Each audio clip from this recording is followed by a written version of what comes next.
فرق لكن يبقى ده هم اللي شفتوا ولا قبل كبده قطار كبده سقيا طيبين الدين يتعود السنه شيخ ما مركو عم كسر دوله عبد الله نيو wax badan oo waajib ay nasaaran anagu kamid baan hay inta tabartanada laakiin igu dhalinyarada anagu waa gabadh odayaal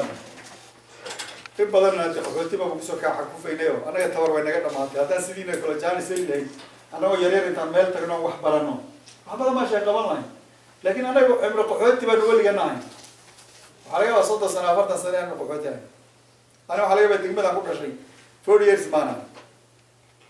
hal mana golga inaad wax qaban karto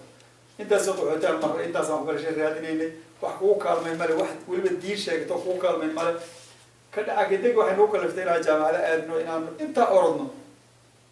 idinku soo hadashay inta la idin keenay idinku yar yar oo waliba iskuul la geeyay oo iskuulka dhameeyay oo hadda uu dhigto college ama jaamacad dhigto oo shaqo helayo oo baabuur wato wadankan aad inta jaaniska badan banay marka Cabdullaah ku soo dhaw insha Allah ay jurmiga ka niyad jabina kolka ilaahay dad yar salaanta ka qaada ma aha in laga wada cararay oo qaadan laakiin rag hadeen niyad adag lahayn oo ka horeeyay golka laakiin marka dambe waa culunta macaan laakiin marka hore waa yar adag yahay